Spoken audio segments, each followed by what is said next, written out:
Assalamualaikum warahmatullahi wabarakatuh.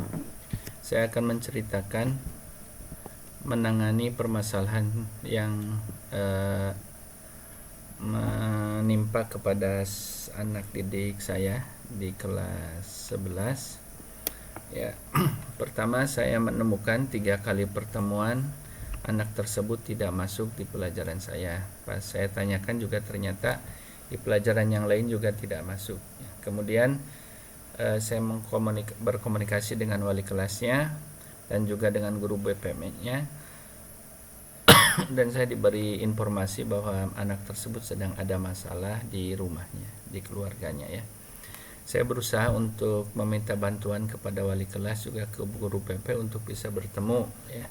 Ternyata memang guru BP dan wali kelasnya juga kehilangan kontak seperti itu. Nah, kemudian saya meminta nomor kontaknya ya, dan saya WA, Bapak ingin ketemu, saya bilang begitu. Dia hanya membaca saja, ada centang biru 2 begitu ya, tapi saya tidak berusaha untuk langsung mengontak lagi, saya biarkan terlebih dahulu ya.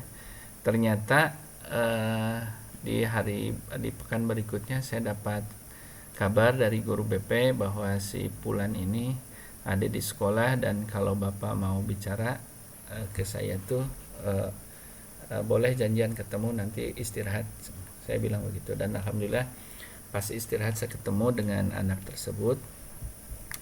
Saya sampaikan terima kasih sudah membaca WA saya, kemudian mohon maaf Bapak tidak melanjutkan WA-nya karena saya khawatir mengganggu privasi kamu, saya bilang seperti itu ya. Dia juga ternyata meminta maaf ke saya karena tidak membalas WA tersebut. Saya juga mengapresiasi bahwa kamu sudah hadir di sekolah dan sudah mengorbankan waktunya untuk bertemu dengan saya begitu. Saya tanya terkait dengan masalah apa, dan ternyata memang apa yang disampaikan sama guru BP-nya juga wali kelasnya ya, ini lebih utuh menceritakannya. Jadi suatu ketika anak tersebut ingin main kepada temannya ya, naik motor dan motornya ada satu di rumahnya. Tapi hari itu juga bapaknya mau berangkat ke tempat bekerja. Anaknya bilang bahwa ke tempat temannya itu sebentar saja gitu ya. Tapi ternyata sampai siang, sampai sore nggak pulang anak tersebut gitu. Ya otomatis bapaknya tetap berangkat, tapi pas datang ke rumah kembali lagi dari tempat kerja ya langsung memarahi ya, mencurahkan kejengkelannya kepada anaknya itu, dan sampai ada ungkapan ya udah silahkan bawa aja seperti itu,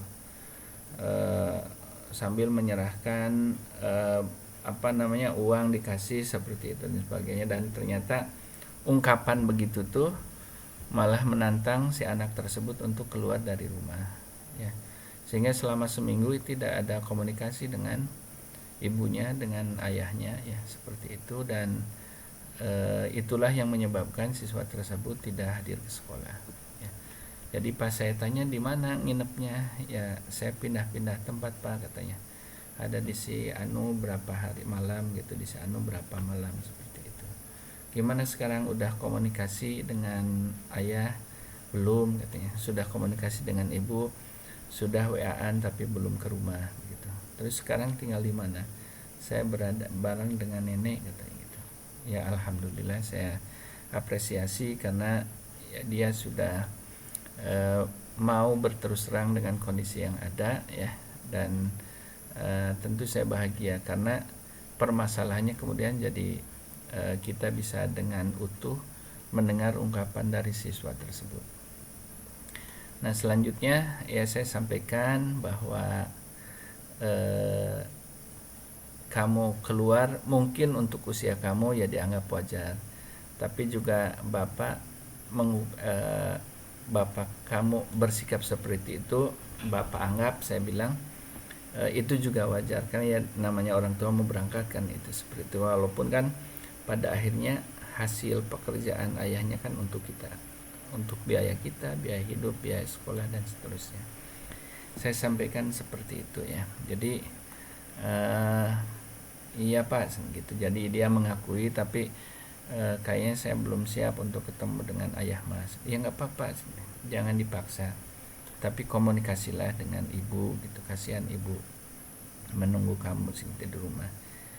Ya Pak, saya mau berusaha, kata ke ibu, tapi ke nenek mah udah disampaikan. Nah saya bilang, tapi kamu tetap sekolah ya. Kalau tidak keberatan, kabari saya setiap kamu ada di sekolah, mungkin foto kemudian kirim ke WA saya. Dia bilang menyanggupi, dan alhamdulillah selama 1 pekan dia mengirim ke saya foto begitu ya. Artinya saya sangat senang dengan perubahan sikap tersebut. Yang penting walaupun komunikasi dengan bapaknya belum baik, minimalnya kewajiban dia sebagai belajar ditunaikan dengan hadir sesuai dengan jadwal ke sekolahnya. Dan setelah semingguan lebih barangkali saya komunikasi lagi, gimana dengan masih sudah ke rumah. Dia bilang sampai belum, tapi dengan ibu sudah biasa nelpon dan sebagainya begitu. Ibu bilang ya bapak nanyain terus, nah gitu ya. Sok atuh ke rumah, komunikasi dengan bapak, walaupun mungkin kamu berat dari sisi rasa dan sebagainya, tapi kan itu juga orang tua kita. Ya saya mau mencoba Pak. Ya saya tidak paksa waktu itu. Baru setelah 2 pekanan mungkin bahkan lebih ya, saya komunikasi lagi. Alhamdulillah sudah di rumah Pak, katanya gitu. Saya sudah komunikasi dengan bapak begitu ya. Bapak juga menyampaikan, ayah saya menyampaikan bahwa ya kesal, jengkel begitu ya. Ya saya juga minta maaf akhirnya ya alhamdulillah gitu kan. Doa mereka kemudian keridho mereka yang akan membuat kita makin baik, makin bahagia. Saya bilang begitu ke siswanya.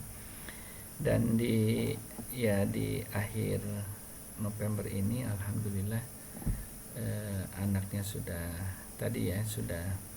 kalau sekolah mah sudah bagus gitu, tapi dengan bapaknya itu baru beberapa hari yang lalu untuk bisa berkomunikasi dan sudah di rumah. Saya alhamdulillah dengan minimalnya, dengan ala kadarnya saya menangani siswa tersebut, mereka bisa berkumpul dengan kedua orang tuanya dan sekolah dengan baik. Demikianlah paparan yang bisa saya sampaikan. Assalamualaikum warahmatullahi wabarakatuh.